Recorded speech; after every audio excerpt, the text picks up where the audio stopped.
बिहार की राजनीति जाति के छाती पर नाचती है ऐसा हम नहीं, बड़े बड़े राजनीतिक विश्लेषक कहते रहे। और इसमें कोई शक नहीं कि 90 के दशक के बाद जब कांग्रेस का सियासी सितारा बिहार के राजनीतिक क्षितिज पर डूबने लगा तो भूमिहारों ने सीधे तौर पर भाजपा का दामन थाम लिया।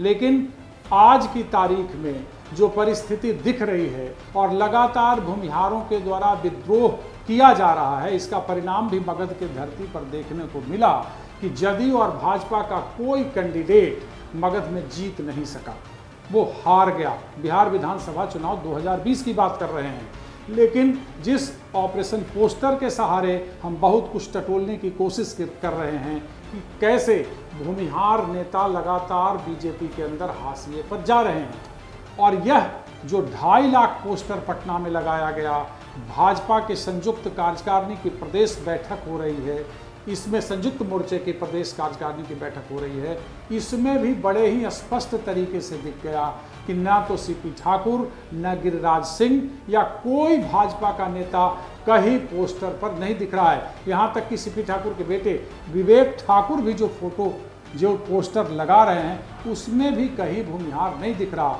इसका परिणाम, दुष्परिणाम भी देखने को मिला है कि बोचहा चुनाव उपचुनाव में बीजेपी बुरी तरह पराजित हो गई।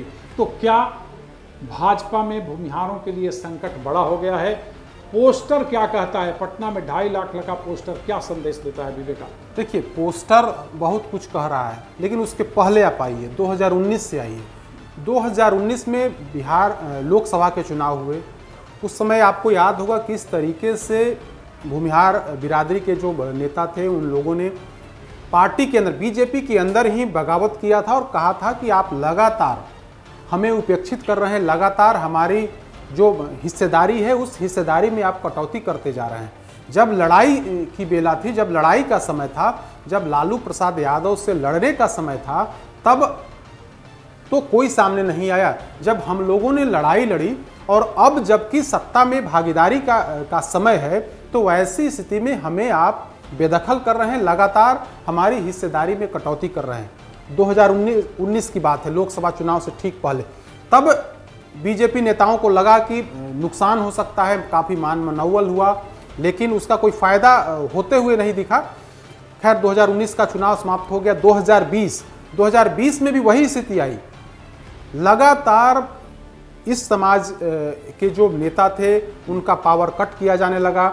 जहां टिकट मिलना चाहिए था, मगध के कई क्षेत्रों में वहां टिकट काट दिया गया या फिर जेडीयू के खाते में उस सीट को दे दिया गया। जहानाबाद का ले लीजिए, पालीगंज का ले लीजिए, विक्रम में भी दिया गया, लेकिन एक कमजोर कैंडिडेट को दे दिया गया। तो इस तरीके से यानी कि भूमिहार बिरादरी को कमजोर करने की कोशिश कहीं ना कहीं बीजेपी नेतृत्व की तरफ से चली गई। और कहा गया 2019 में भी जितने संसदीय सीटों पर भूमिहार बिरादरी के लोग लड़ते थे उसमें भी कट ऑफ कर दिया। बस एक गिरिराज सिंह को, बेगूसराय से गिरिराज सिंह को मिला, बाकी कहीं से किसी को किसी को टिकट नहीं दिया। कहा गया कि आप लोगों को राज्यसभा या फिर विधान परिषद भेजा जाएगा। लेकिन उसका परिणाम यह हुआ कि 2019 तो आपने निकाल लिया, चूंकि मोदी लहर थी, उस लहर पर सवार होकर के बीजेपी यहाँ भी बैतरनी पार कर गई। लेकिन 2020 आप देख लीजिए, पूरा मगध क्षेत्र साफ हो गया। मगध और शाहाबाद का इलाका पूरी तरीके से बीजेपी साफ हो गई। विक्रम से लेकर के पालीगंज, अरवल से लेकर के अन्य जो मगध क्षेत्र थे वो साफ हो गए। नवादा इलाके में भी, मतलब पटना के इर्द गिर्द जितने भी इलाके थे, जितने भी विधानसभा क्षेत्र थे, उन जगहों से बीजेपी की करारी हार हुई। तो परिणाम 2019 बीजेपी 2019 में नहीं संभली, फिर भी मोदी लहर पर सवार होकर के जीत गई। 2020 में भी बीजेपी ने माना, बीजेपी के उस समय के नेताओं ने कहा, खास करके भूपेंद्र यादव की जो टीम थी उन लोगों ने कहा कि आखिर ये लोग जाएंगे कहाँ, क्योंकि ये लोग त्रस्त, लालू राज से त्रस्त थे, इन लोगों ने नरसंहार झेला है। तो ऐसी स्थिति में ये लोग कहीं जा नहीं सकते हैं। अंत तक मजबूर होकर के ये लोग बीजेपी को या फिर जेडीयू को वोट देंगे ही। मतलब एकदम कैडर समझ लिया था। ये लोग समझ लिए थे कि ये लोग बंधुआ हैं, जाएंगे कहाँ। लेकिन जब लोजपा गठबंधन से बाहर आकर के चुनाव लड़ी, तो जो नाराज वोटर थे, जो खास करके भूमिहारों की जो आबादी थी, जो वोटर थे, कहीं ना कहीं उसमें डिवीजन हुआ। 50% वोट लोजपा को लोगों ने दे दिया, या फिर जिन लोगों ने भी दिया, या फिर कुछ नाराज रह गए, वो वोट देने गए ही नहीं। यानी कि जो ताकत थी, उस ताकत का खात्मा हो गया।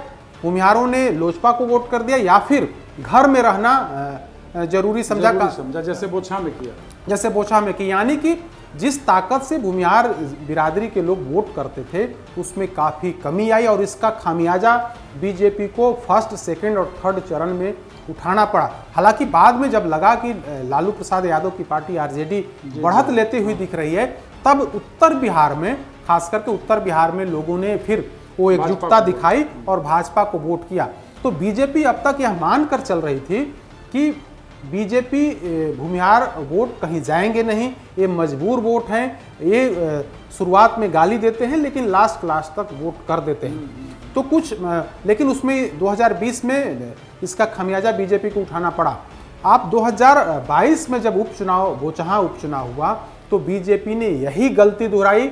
वहां पर बीजेपी को करारी हार का सामना करना पड़ा। बीजेपी कैंडिडेट की स्थिति पूरी तरीके से खराब हो गई। बीजेपी नेतृत्व ने वहां पर पूरी ताकत झोंका था, लेकिन उस क्षेत्र में भूमिहारों की अच्छी आबादी थी, और उन लोगों ने या तो वोट देने निकले ही नहीं, या फिर वोट विपक्ष को, यानी कि आरजेडी कैंडिडेट को दे दिया, या फिर 25,000 तो नोटा, 2500 तो नोटा, या फिर नोटा में उन लोगों ने वोट कर दिया। तो इसका खामियाजा ये हुआ कि वहां से बेबी कुमारी, जो बीजेपी की कैंडिडेट थी, वो करारी हार हुई। साथ ही पूरी प्रतिष्ठा बीजेपी की पर सवालिया निशान लग गया। नित्यानंद राय, जो अभी बीजेपी के पोस्टर बॉय हैं बिहार में, उनकी प्रतिष्ठा पर क्वेश्चन मार्क लगा। कहीं ना कहीं नेतृत्व को यह बताने की कोशिश हुई कि आप सिर्फ वोट लेते हैं, बेवकूफ़ बना करके वोट नहीं ले सकते हैं, क्योंकि अब वो दौर गया 15 साल पहले, यानी कि 2005 से पहले वाला अब दौर नहीं है। अगर कोई भी सरकार, यानी कि विपक्ष की भी सरकार होती है, तो पहले वाली स्थिति आने वाली नहीं है। हम लोग आपके बंधुआ नहीं हैं। अब आज जिस तरीके से पटना में राष्ट्रीय जो पदाधिकारियों की बैठक है, उस बैठक में आप देखिए तमाम जो भूमिहार के जो बड़े नेता हैं, चाहे वो सीपी ठाकुर हों, या फिर गिरिराज सिंह हो, या फिर अन्य जो नेता हैं, उनकी कहीं तस्वीर नहीं दिखी। 2-4 पोस्टरों पर कहीं दिखी हो, लेकिन हम लोगों को कहीं तस्वीर दिखी नहीं। तो विवेक ठाकुर के पोस्टर में भी हम सीपी मैक्सिमम जगहों पर इन लोगों की तस्वीर नहीं थी। यानी कि बीजेपी नेतृत्व ने मान लिया है कि हमें अब इन नेताओं की कोई जरूरत, या फिर इस वर्ग के वोटरों की कोई जरूरत नहीं है। अब तो एक चीज और विवेका देखे, जो तमाम पोस्टरों को रीड करने के बाद ऐसा लगा कि अगर कुछ ब्राह्मण और बाकी देख लें, तो पूरी सवर्ण जातियां जो हैं वे प्रकार से उपेक्षित हैं। देखिए बिहार पोस्टरों के, अब इस बार जो पोस्टर संदेश दे रहा है वो बड़ा अजीब है। मतलब एक तरीके से सवर्ण जातियों को ही पूरा उपेक्षित किया गया। देखिए बीजेपी अब इस मोड में चली आई है कि हमें पिछड़ों की राजनीति करनी है।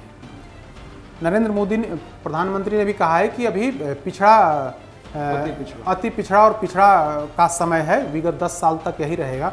तो बिहार बीजेपी, क्योंकि बीजेपी देख रही है कि अपर कास्ट के वोट कहीं जाएंगे नहीं, न सिर्फ भूमिहार बल्कि अपर कास्ट की जो 4 जातियां हैं वो कहीं जाने वाली नहीं हैं। थक हार करके वो बीजेपी को ही वोट करेंगे। तो पूरा फोकस है कि हम अति पिछड़ा और पिछड़ा पर ध्यान केंद्रित करें। आप देखिए बीजेपी ने मिशन 200 को लेकर के चला है। आखिर बिहार में बीजेपी क्यों नहीं मजबूत हो रही है? आखिर बीजेपी को नीतीश कुमार की जरूरत क्यों है? जरूरत इसलिए है क्योंकि आज भी अति पिछड़ा वोट में कहीं ना कहीं नीतीश कुमार की पार्टी की मजबूत पकड़ है। उस वर्ग में सेंधमारी की कोशिश बीजेपी जरूर करती है, लेकिन अब तक कामयाब नहीं हो पाई है। इसी का नतीजा है कि चाह करके भी बीजेपी अपने दम पर बिहार में सफल नहीं हो पा रही है। 2015 में इन लोगों ने अपना आजमाया भी, लेकिन उसमें वो असफल रहे। इसीलिए अति पिछड़ा वोट पर पूरा फोकस है बीजेपी का। आप देखिए ना, बीजेपी में प्रदेश नेतृत्व को देख लीजिए, तो वैश्य जाति से हैं, पिछड़ा जाति से हैं। उसके बाद अति पिछड़ा उप मुख्यमंत्री रेणु देवी जो हैं वो अति पिछड़ा जाति से हैं। उसके अलावा तारकिशोर प्रसाद वैश्य जाति से। यानी कि अपर कास्ट के वोटरों पर अभी फोकस नहीं है।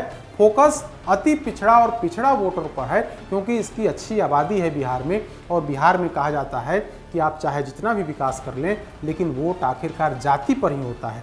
तो अब बीजेपी अपर कास्ट की पार्टी नहीं रही, बल्कि पूरा फोकस इसी बात पर है कि हम अति पिछड़ा वोट में से अधिक सेंध लगाएं, ताकि 2025 का जब चुनाव आएगा तो वैसी स्थिति में उन्हें फ़ायदा मिले। और कोशिश यही है कि 200 सीट का जो टारगेट ये लोग लेकर के चल रहे हैं, उसमें चूँकि 243 में 122 सरकार बनाने के लिए 122 सीट चाहिए, तो पूरी कोशिश है कि हम उस लक्ष्य को पार करें। आज ललन सिंह जो जेडीयू के राष्ट्रीय अध्यक्ष हैं, उन्होंने तो कहा भी है कि बीजेपी 200 पर ही क्यों 243 पर भी तैयारी करे, वो अलग पार्टी, हर पार्टी का अपना अधिकार होता है।